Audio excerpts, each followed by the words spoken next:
요새 정관 수술 좀 많이 하는 편이세요? 어떠세요? 일주일에 한 2~9건은 하다가 11월부터는 좀 많이 줄어서 이번 달에는 한 번도 안 했네요. 아, 그래요? 네. 저는 이상하게 코로나 시즌 되고 나서 환자분들이 전반적으로 줄긴 줄었는데 정관 수술은 늘었어요. 대관에 계시다 보니까 눈이 자꾸 맞으셔서 네, 애정을 이렇게 뽐내시려다가 좀 더 안전하게 하자라는 이런 게 맞나 보네요. 그래서 이런 질문들 주시는 분들이 엄청 많으세요. 그 병원 홈페이지에도 궁금증도 올려주시는 분들 되게 이런 질문들이거든요. 네. 그래서 정리를 좀 해봤는데 정관 수술은 영구적인 피임을 목적으로 하죠. 그렇죠. 현존하는 피임법 중에서 그래서 성공률이 제일 좋은 걸로. 맞습니다. 그러니까 뭐 콘돔, 뭐 경구 피임약, 여성의 루프 시술 이런 거에 비해서 성공률도 좋고 부작용이나 후유증도 적은 편으로 알려져 있고요. 맞습니다. 중요한 거는 꼭 상담할 때 선생님들 이러실 것 같은데 자녀 출산 계획이 이제 가족 계획이 확실하게 끝났는지를 꼭 여쭤봅니다. 그럼요. 미혼이신데 네. 앞으로 나는 자녀 계획이 없을 것 같다. 네. 그래서 해달라고 오시는 분들도 있는데 저희는 절대로 안 해드리고요. 물론 뭐 가족관계 증명서를 가져오세요 이렇게 말씀은 안 드리지만 결혼하셨는지 자제분이 한 분이라도 계신지 꼭 여쭤보긴 합니다. 미혼이시거나 아직 자제분이 없으신데 생각하시는 분들은 해드리고 있진 않죠. 나중에 생각이 바뀔 수 있으니까. 네. 자녀가 없는 부부분들께서는 같이 오시면 간혹 해드리긴 해요. 동의서 같이 쓰고 저희는. 네네네. 그래서 정관 보건술도 물론 가능하긴 한데 이거를 먼저 물어보시는 분들이 있거든요. 그렇죠. 나중에 이거 보건 가능할까요? 그런 생각을 혹시라도 하신다면은 그 타이밍은 정관 수술 받으실 때가 저는 아니라고 말씀을 드립니다. 더 심사숙고하시고 정관 보건술이라는 게 정관 수술하고 나서 좀 시간이 많이 지나면 성공률이 떨어질 수도 있고 정관 수술은 간단하지만 보건술 자체는 상당히 복잡할 수 있습니다. 그래서 일단 선택을 할 때 신중하시라는 거를 말씀을 드리고 수술 시간은 보통 2~30분 정도 걸리고 국소 마취하에 보통 진행을 하는데 드물게 수면 마취라는 경우도 있긴 하죠. 굉장한 서비스인데요. 뭐 다른 복합 수술을 하거나 뭐 2가지, 3가지를 같이 해서 한 2시간 정도 소요되는 수술을 하는 경우에는 하는 경우도 있는데 대개는 국소 마취로 진행을 합니다. 맞습니다. 그리고 어떤 분들은 무도 정관 수술, 절개술 어떤 걸로 진행하나요 하고 뭐 물어보시는 분도 있고 뭐 저희도 그렇지만 3중 무도 정관 수술, 뭐 3중 차단술 이런 표현을 쓰는 병원들도 있거든요. 이거는 어떻게 보세요? 일단 무도라는 것은 그러니까 뭐 영어로는 non-scalpel이라고 하는데요. 없을 무자에 칼두자를 쓰는 거죠. 그래서 진짜 소위 말하는 메스를 사용하지는 않고 칼을 안 쓴다. 그렇죠. 무도.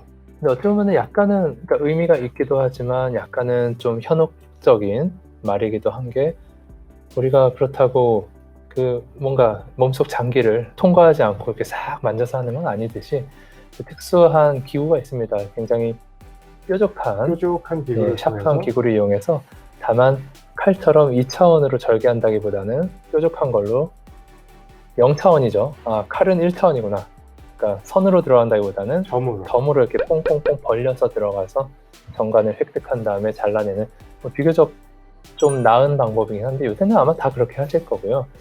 3중 차단술이라는 거는 정관 수술이라는 게 관이 있으니까 왠지 묶는다는 느낌이 많이 들잖아요. 이미지상 말도 그렇게 하고. 근데 엄밀히는 한번 자르죠. 여기 사진 있는 것처럼 묶는 거는 이제 새지 않게 끄트머리를 묶어줄 뿐이지 커트합니다. 정관 수술 자체는 다시는 아기가 생기지 말아야 된다라는 목적을 가지고 일단은 진행하는 거기 때문에 일단 자르거든요. 근데 자르고 나서 한쪽을 뭐 열어둔다거나 아니면은 뭐 몸 쪽에 가까운 단면을 어떤 근막층 같은 거 안으로 이렇게 쏙 아예 그냥 넣어서 이따가 나올 수 있는 뭐 재문합이라고 하는 그런 부작용을 좀 더 줄인다거나 이런저런 거 있긴 한데요.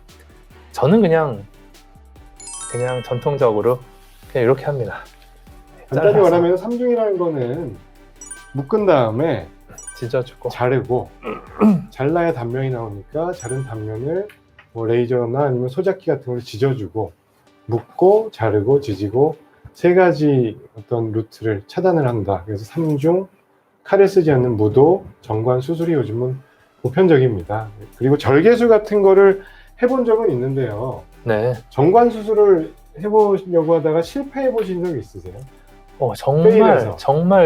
정말 너무 힘들죠. 정관술이 되려면은 너무나 쉽게 되는데 와, 왜인지 모르게 정말 너무너무 우리가 다 촉지를 해서 정관을 만져서 그거를 느끼면서 하기 때문에 이게 혈관인지 정관인지 도저히 구분 안 되는, 근막인지 구분 안 되는 분, 혹은 긴장을 하시든 원래 짧으시든 고환이 상당히 위에 올라가 있어서 공간이 딱 확보되지 않는 그런 분들이 있는데, 어려운 케이스를 만나면 정말 곤욕스럽습니다. 왜냐하면 손의 힘은 점점 빠지는데 찾을 수가 없고, 그래서 저 한 분은 한쪽은 잘 시행이 됐는데 반대쪽은 아무리 해도 모르겠는 거예요.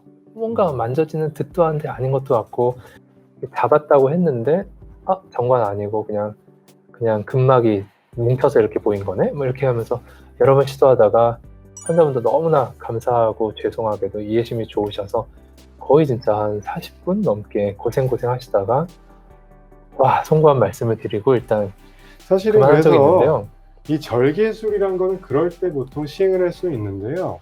정관 수술이 일반적으로는 아주 그렇게 어렵지 않고, 저도 한 10년 동안 이제 한 3,000건 정도는 이제 거의 한 것 같거든요. 1년에 한 300~400개씩은 하니까요. 근데 1년에 한두 분은 꼭 있어요. 못 하겠어요.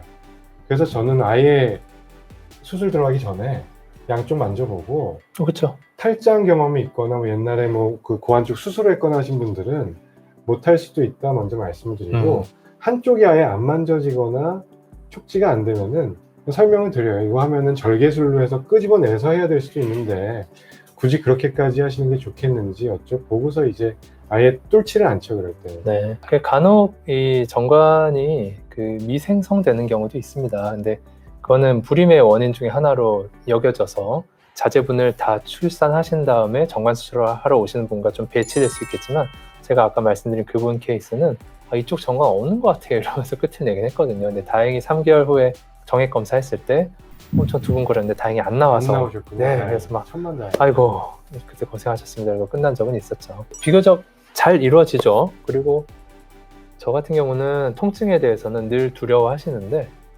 주무시는 경우도 있고, 그죠. 네, 상당히 불편해하시는 분도 있는데 불편의 맥시멈도 그냥 요 정도. 그리고 서로 대화하면서 하기 때문에 약간 부족하다는 생각되면 마취를 조금 더 하거나 당기는 거를 조금 느슨하게 하면서 천천히 하거나 이런 피드백이 들어가니까.